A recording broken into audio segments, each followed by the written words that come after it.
as we get going this afternoon. Welcome to This Just In, a fast hour around the world of sports. I'm Dan Graziano, in for Max Kellerman. That's Nick Friedel. And we start with Kevin Durant, because it has been just over a week since Durant shocked the NBA world, and the news came out that he had requested to be traded.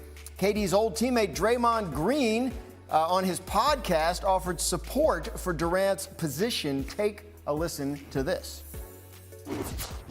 If Kevin Durant says, I actually don't want to be here anymore, I want to go to somewhere else, why does it matter? Why does that make you weak? Why does that make him, it means he's running from something? If someone leaves Google to go to Apple after 3 or 4 years, and then they leave Apple after 2 years to go to Tesla, and then they leave Tesla after 4 years to go to DocuSign, no one's going to say that person ran. Everyone's going to say that person did what was best for their career. Setting aside the whole Tesla to DocuSign pipeline that apparently exists, we have Brian Windhorst here now also to break this down. But I want to start with you, Nick. What did you make of Draymond's comments? Well, I don't know who Draymond is upset about. I don't either. Dan, we've been listening for a while. Who's actually upset and saying, oh, Kevin's doing the wrong thing? I think a lot of people around the league are going, well, Kevin's getting out of a pretty messy situation and getting away from Kyrie. But my initial feeling on this is, after watching Kevin and Draymond and Steph with the Warriors, my perspective is you have to appreciate just how much Steph Curry means and has meant to that Golden State organization. Kevin knows how important he is to the league, but the reason why so many people around the NBA and throughout the Bay Area love and respect and are so loyal to Steph Curry is because he stayed. And he didn't want to go anywhere else. He didn't want to try to be somebody in a different spot. He wanted to stay with the Warriors and win with the Warriors. And Kevin is still trying to look for the right situation. He's still trying to find it all these years into his career. But what it means to me is this guy, Steph Curry, is that special to that team, and that's the reason why they've been able to win now and moving forward. Brian, what do you think Draymond is really trying to say with these comments on KD? I think he might be talking about the last move that Durant made, which was to his team and the Warriors.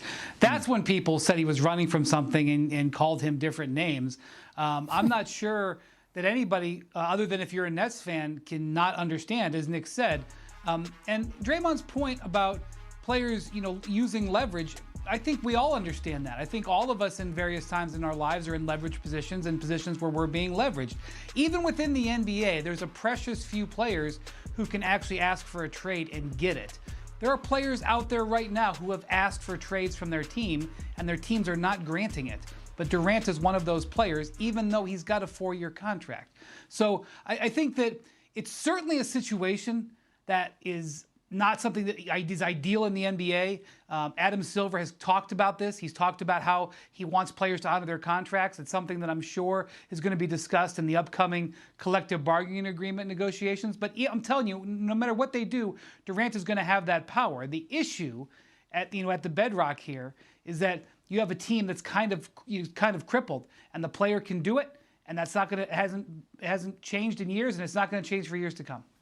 So we mentioned it's been a little more than a week since this news broke. So, Nick, how would you describe where things stand right now with the Durant trade request? We're in a holding pattern. And then the Nets thought, all right, Kevin Durant's going to be made available. We're going to get all these offers, and all these teams are going to be lining up. They've been talking to plenty of teams. There's just nothing that has materialized to this point to their liking. So if you're the Nets, you just have to wait and hope that things get better, that another offer comes that knocks your socks off. But we've been talking about it all week. You never get full value in return for a superstar player. And that's what Brooklyn is running up against here. I think eventually Kevin will get moved. And eventually it may have to come from him saying, hey, I don't want to be here anymore. It's time. But for the time being, you wonder what happens in Vegas over the next week or so with everybody in the same place in the league. Maybe some momentum at Summer League gets things rolling. But right now, there's nothing to really go on. No, it's been, as you say, a holding pattern. Wendy, what do you think is the biggest factor, reason why this deal hasn't been done yet? I'm going to give you a few, Dan, as I talk to league executives out there. Number one, this is a basic situation. If you have a team that has enough players and draft picks to trade for Kevin Durant, when the dust settles, you want to have a championship contender.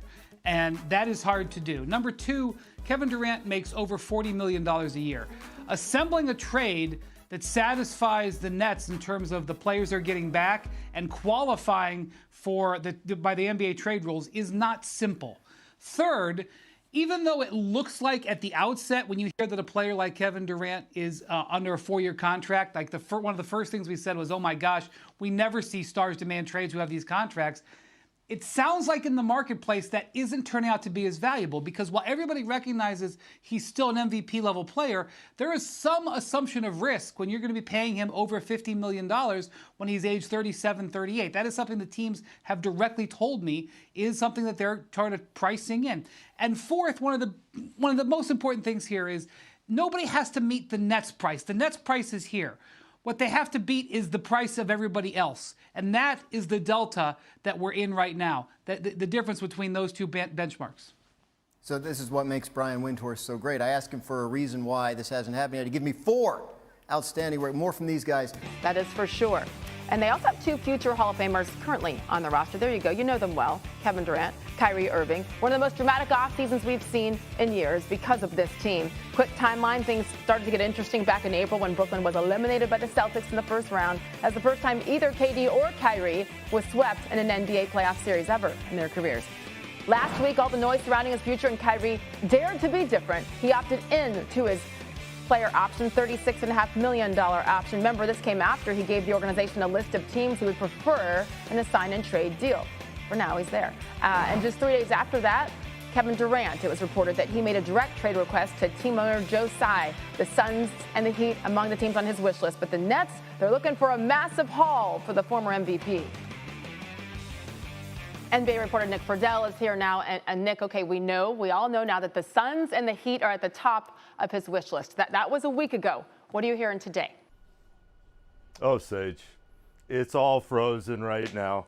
If you're Sean Marks, Brooklyn's GM, you're walking into work and it's got to feel like Groundhog Day, because here you have Kevin Durant, one of the greatest players of the generation, and there's just not much traction towards a deal right now. Not with the Suns, not with the Heat, not with anybody. This is the NBA's version of Instagram versus reality. Because when Kevin Durant's name came out on the trade market, everybody went, oh, it's Kevin Durant. We got to give up everything to make sure something happens.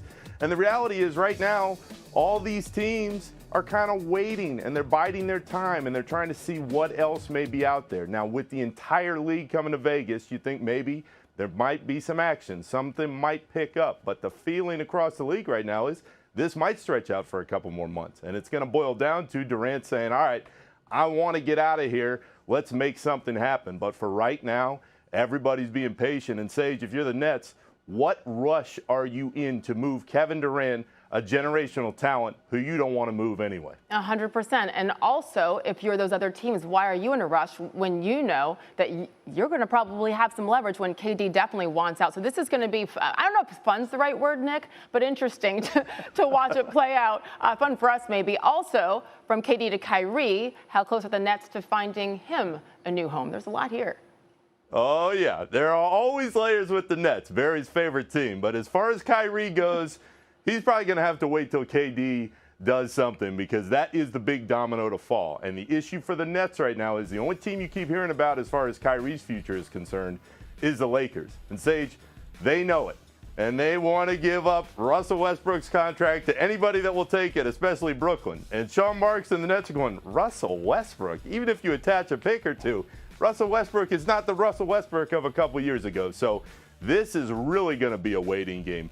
The Nets have to hope that another team comes out of the woodwork and gives them some leverage against the Lakers. If not, this is a deal that you would figure would go down at some point, but you have to wait to see what you get back for KD before you make that move for Kyrie going anywhere else, because there are so many different ramifications for that first deal. And isn't the Westbrook dollar amount, what is it, $47 million